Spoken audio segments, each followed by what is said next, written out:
Tannenbaum Schmidt's leadership continuum is a situational leadership model which offers us a range of leadership styles and different ways to select from among them.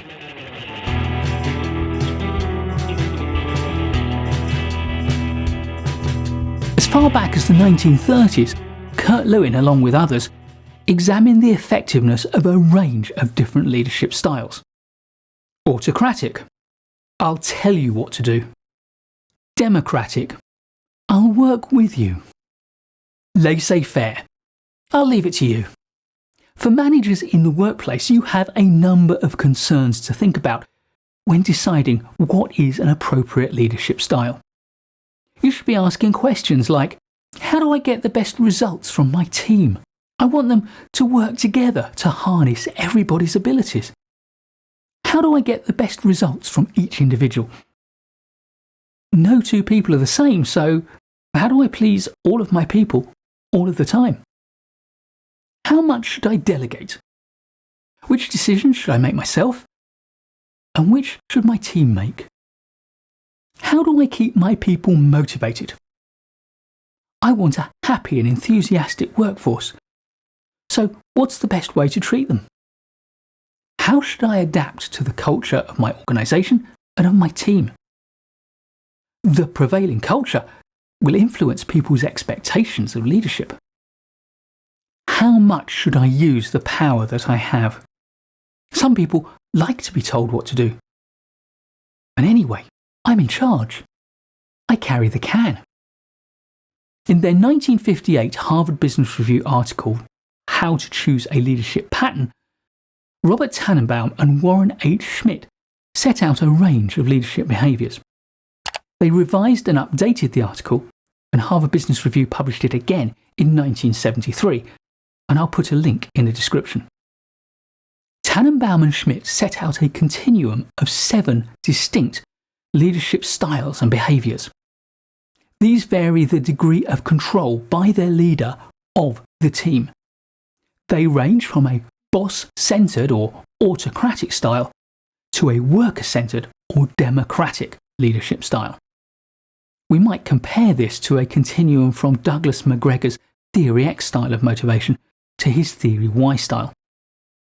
Along this continuum are 7 behaviours. Number 1, the manager makes the decision and announces it. With no opportunity for the group to participate in the decision making, this is a purely authoritarian style of leadership.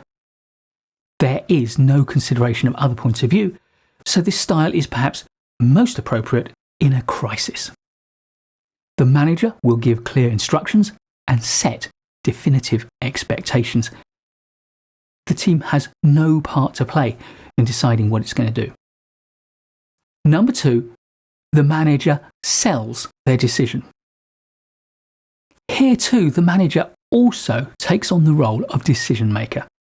However, to reduce the resistance from the team, they act as an advocate for the decision they've made, rather than presenting it as a formal requirement. They tend to focus on the benefits of the decision for the organisation and for the team itself. So this style of leadership is most appropriate where your decision is not up for debate, but you do need to win the support of the group to ensure that they act as you wish. Number 3, the manager presents their decision and invites questions. Once again, the manager is in control of the decision, but now is inviting the group to participate, to question and understand and challenge their decision. Now the manager is in some small way accountable to their team for the quality of the decision that they take. They may shift the decision, but are in no way committed to doing so. Number 4, the manager presents a tentative decision subject to change. Now the group's opinions really do count. The manager retains the role of identifying and analysing the problem and coming up with an initial solution. However, they consult the team before finalising their decision, and the team's input has real value and real efficacy. But whilst the team contribute to the final decision, Once again, the manager has the final decision-making authority. They will take into account what the team suggests, but make their own decision at the end of the process. Number 5, the manager presents a problem, gets suggestions, and then makes a decision. As before, the manager still retains the final decision-making authority. But now, they share the responsibility for finding the solution with their team. The team therefore feels that their suggestions will genuinely influence the final decision. They feel able to contribute their own creativity and insights. This only works if the manager approaches the group before they make a final judgment of the solution they want to see. They must retain an open mind to capitalise on the group's insights and ideas. Number 6, the manager defines the limits within which the group makes the decision. Now, decision-making sits with the team. They have the final responsibility to make the decision. The manager retains responsibility, though, for defining the problem and, critically, for defining the boundaries within which the solution or the decision must fit. They set constraints, but the team can make any decision it sees fit as long as they fit within the constraints. This is delegation, although the manager may choose to work with the group and be part of the group in the solution finding and decision making process. However, if they are part of the group, they must not seek to apply undue influence and take over the decision making responsibility. Number 7, the manager allows the group to make the decision subject only to organisational constraints. Here, the group has as much authority as the manager is able to grant them. The only constraints on the group come from a higher level than the manager themselves. Again, the manager may assist or be part of the group, but must agree to abide by the group decision. This is the manager showing full trust in the group. Alongside their articulation of the 7 leadership styles, and equally valuable, in fact, I'd argue possibly even more valuable, is Tannenbaum Schmidt's articulation of how to choose from among those styles. They offer 3 considerations. The forces in the manager, your values, your style, your assessment of the risk.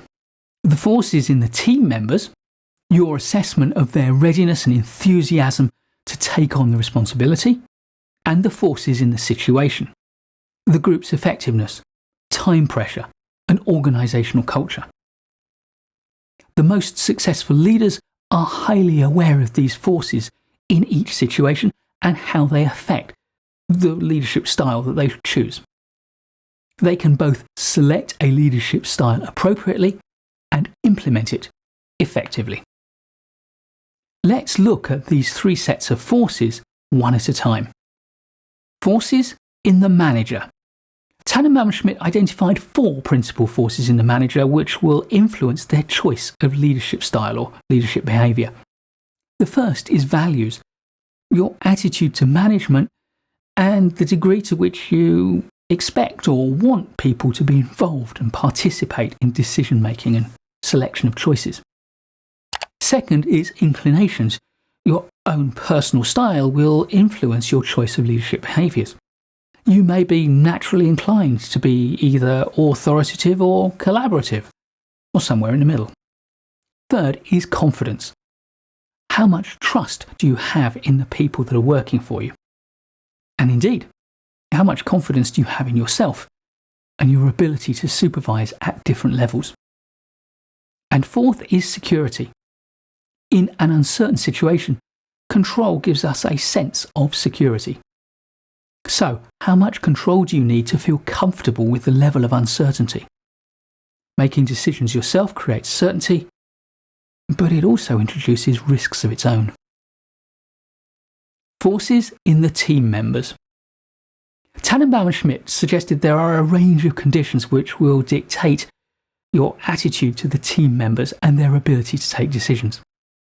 You'll consider things like your team members' need for independence, readiness to assume responsibility, comfort or discomfort with ambiguity, their interest in the problem, and their assessment of the problem's importance, their understanding of and sympathy for the organisation's goals, and their relevant knowledge and expertise, their expectations towards participation in the decision-making process or just being told what to do, and finally, their trust in you as a manager. Where you do feel able to delegate responsibility, it is ultimately a statement of trust in the group. This can, of course, have a profound impact on motivation, as can a decision not to trust them with a decision. Forces in the situation. In addition to considering forces in yourself and forces in your team, Tannenbaum Schmidt also suggested that there are 4 situational considerations that you should take into account when choosing your style of leadership. Number 1, organisation. The culture of your organisation will impact both the expectations of leadership style and the effectiveness of different leadership styles. The size of the group, the sensitivity of the task, and even physical logistics can all also have an impact on the effectiveness of different styles. Number 2, group effectiveness. How well does your team work together? What's their track record as a team? And how do you assess their potential? Good group decision-making needs both diversity of perspective, a range of different skills, but also an ability to work together with everyone feeling respected and able to contribute their own ideas and opinions. Your team needs to be prepared to listen to one another, to share ideas, and to assess each idea objectively. Number 3, time pressure.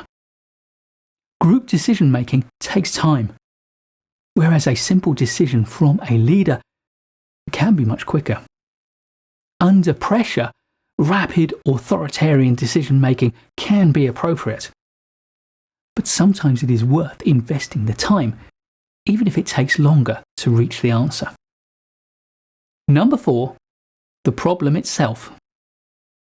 Some problems seem to dictate the decision-making process. For example, where does the expertise sit? Does it sit with you alone, or is it distributed among the team? That in itself may give you the answer you need. Finally, let's sum up and evaluate the Tannenbaum Schmidt leadership continuum as a leadership model. Tannenbaum and Schmidt describe what they believe their model's principal strengths are in their article. They assert that it is useful in a wide variety of different organisations, that it sanctions a wide range of different leadership behaviours, and that it helps managers to evaluate their own leadership behaviours. I'd say it also guides you in your choice of leadership style, and that it's entirely complementary to a wide range of other effective leadership approaches. Indeed, I find it hard to find a single genuine criticism of the Tannenbaum and Schmidt model. Sure, there are things it doesn't do. It doesn't tell you how to implement each leadership style, for example. But that hardly seems like a fair criticism, since that's not what it sets out to do. Likewise, the authors also assume that the leader has the amount of information they need to properly assess the 3 forces, but if you're leading a team, working in an organisation, then you should be able to observe effectively, unless of course you're brand new to the team and to the organisation. The commonest criticism, however, of this model is that it oversimplifies things. But the fact is that of all the situational leadership models that I'm aware of, this is in fact the most complete, most comprehensive and the most subtle and complex of them. All of the others simplify far further. I think by looking at the subtlety of all the different forces in the manager, in the team, and in the situation, Tannenbaum and Schmidt provides us with a very rich, very thorough, and very useful leadership model. Please do give this video a like if you've enjoyed it or learned from it. I'll be making loads more great management courses videos for you, so please do subscribe to the channel and hit the bell so you don't miss any of them. I look forward to seeing you in the next one, and in the meantime, keep learning.